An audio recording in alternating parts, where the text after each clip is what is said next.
Before starting video, let me tell you very interesting story. There are two students, Somu and Ramu. One day, both of them are attending an interview, same company, same slot, and they are given the same coding problem too.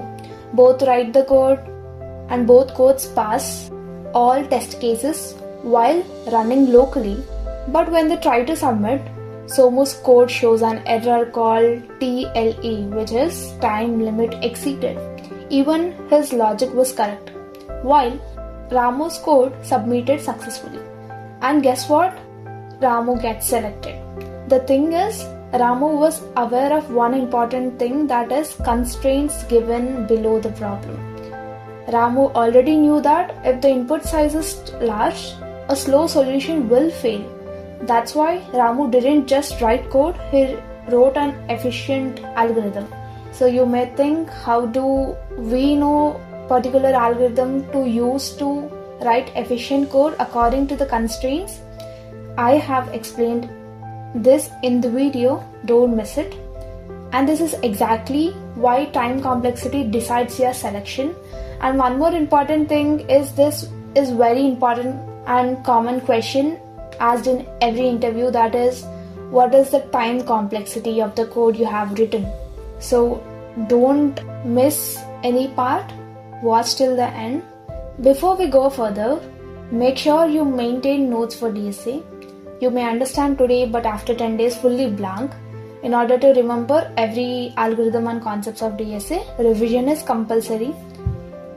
Before knowing time and space complexity, we should know some terminology like cases and representations. There are 3 different types of cases for every code, which are best case, average case and worst case. Coming to best case, let's understand with simple example. You are searching for a number in an array. So what is the array over here? It is 5, 10, 12, 15 and 20, right? So if you want to find the digit 5, so it is at the first position, right? So no need to traverse the whole array. We get the answer in the first comparison itself, so no need to compare every element in the array. So this saves our time, and it has best time complexity, probably constant time complexity, that is big O of 1, and that is the reason it is the best case. Coming to average case, sometimes the element is at second position or in the middle position. On average, you will check the n by 2 elements. So that is the reason it is average case, and it has time complexity of big O of n. And coming to worst case, let's say in the same array, 5, 10, 15, whatever the array is given. So you need to search the last element, that is 20, let's say. So in this case, you check every element in order to find 20, right? So you need to traverse the whole array, and this increases the comparisons and it takes more time. That is the reason it is worst case, and it has also the time complexity of big O of n.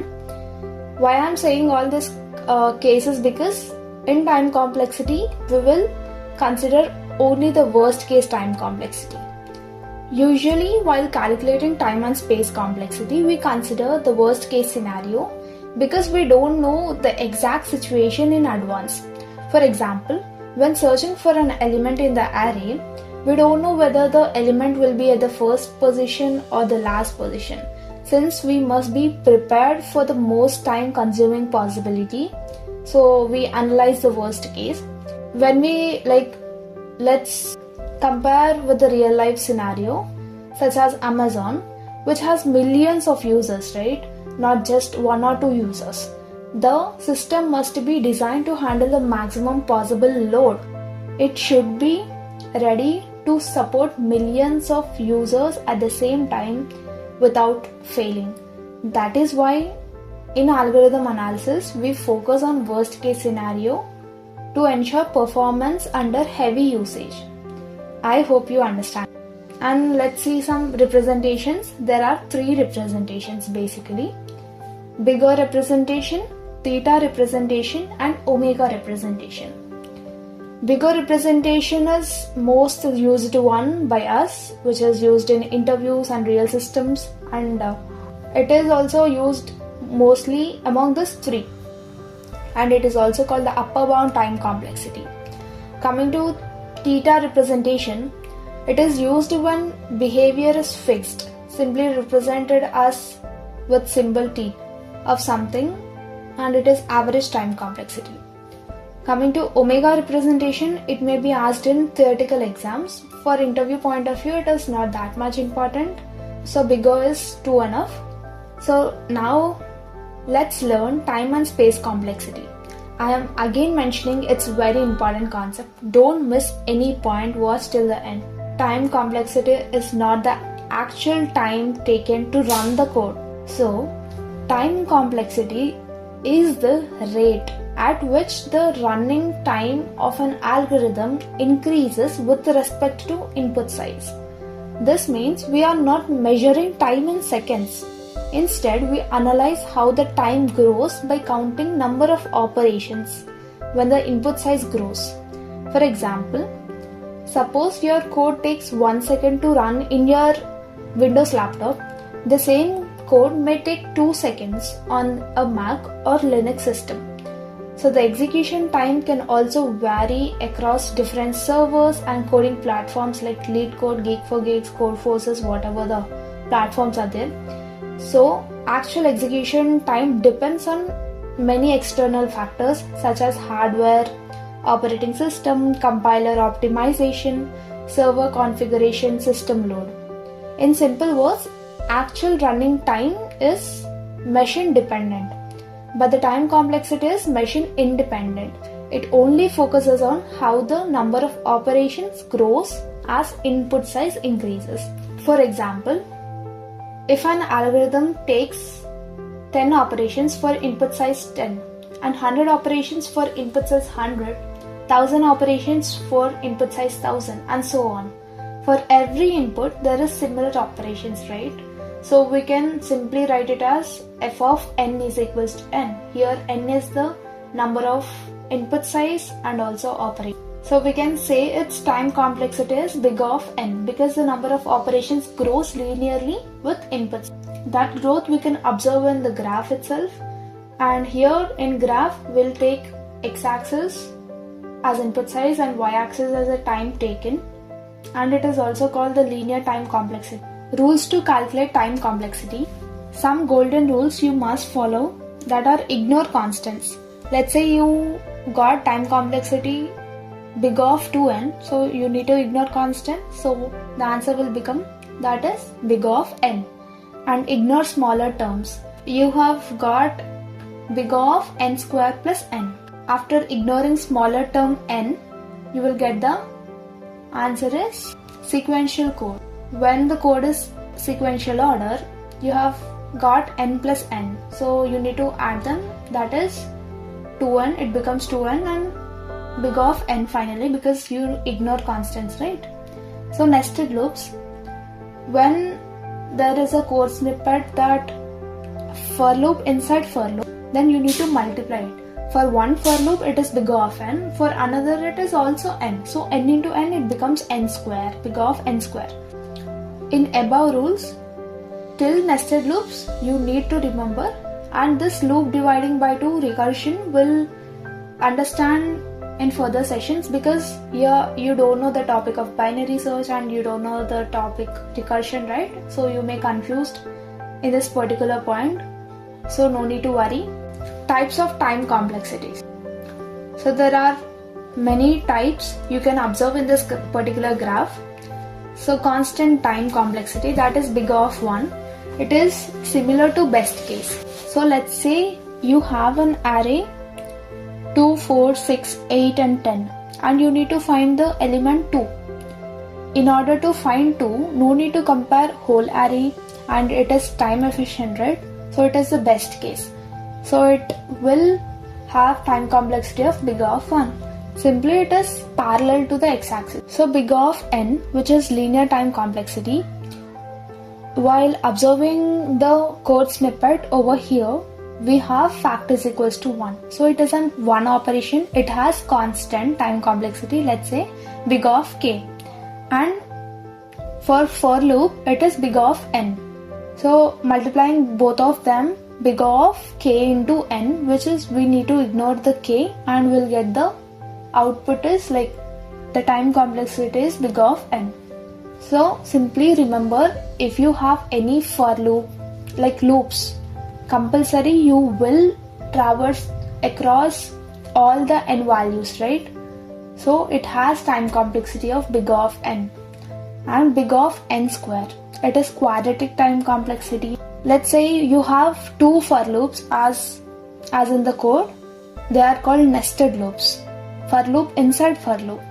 So for one for loop the time complexity is big of n, for another again big of n. Multiplying both of them, that is n square. Coming to big of n cube, you have, let's say, triple nested loops, for loop inside for loop inside for loop. So each for loop has big of n. Multiplying three of them, it is n cube, and it is like a poison to your code because it has more time complexity, which will take so much time to run. This should avoid in many cases. Big of log n time complexity, it is way more better than linear time complexity, which is big of n, because let's take the integer 2. So the value of 2 is 2, but the log 2 value somewhat fractional, right? So it has less time complexity. We will get log n time complexity in binary search mostly, because we will divide an array again and again to get the output.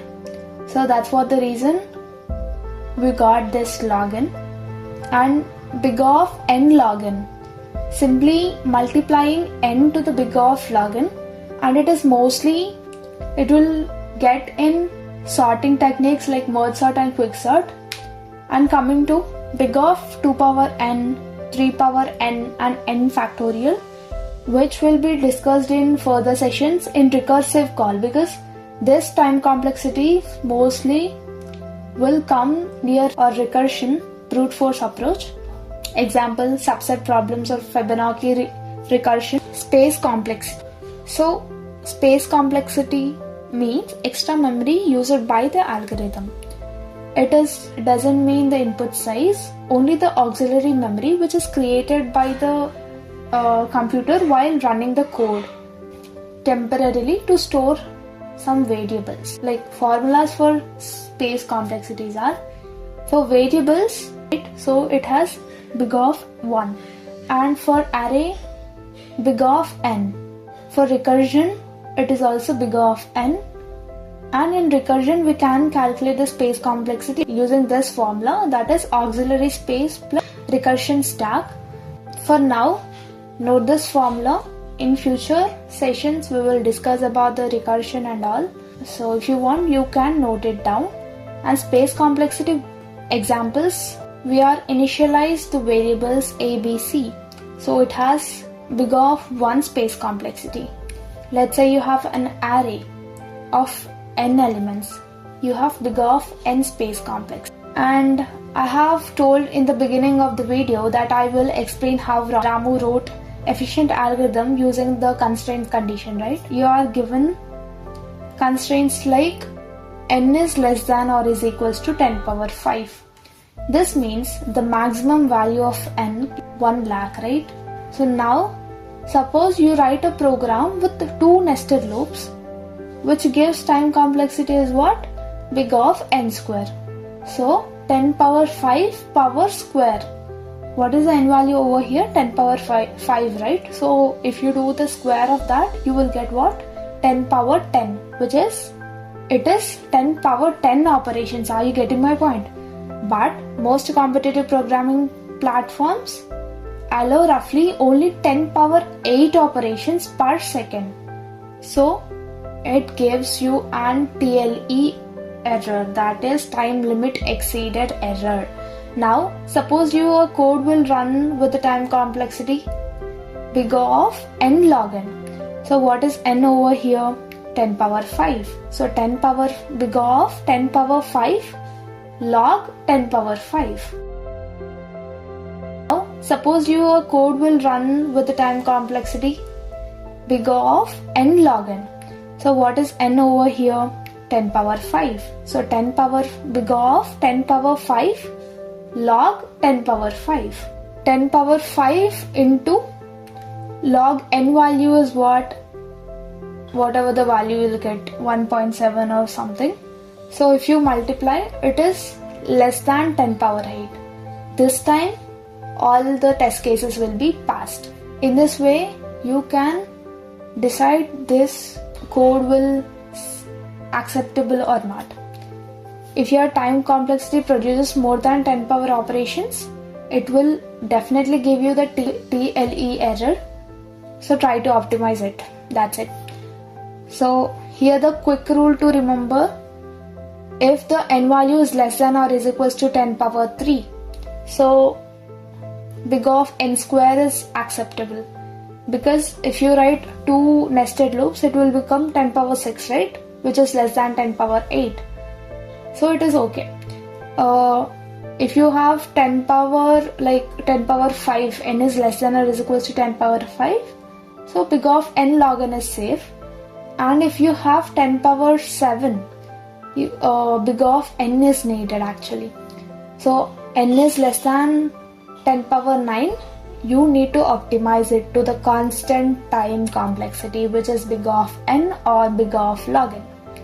That's it. This is all about time and space complexity. I have structured this entire explanation into the clean PDF, uploaded it on my Telegram channel. Link is in description. Go check it out, and it will be very useful for revisions and all. And if you really understood this video, comment DSA below. That motivates me to continue this series, and subscribe to the channel. See you in the next video.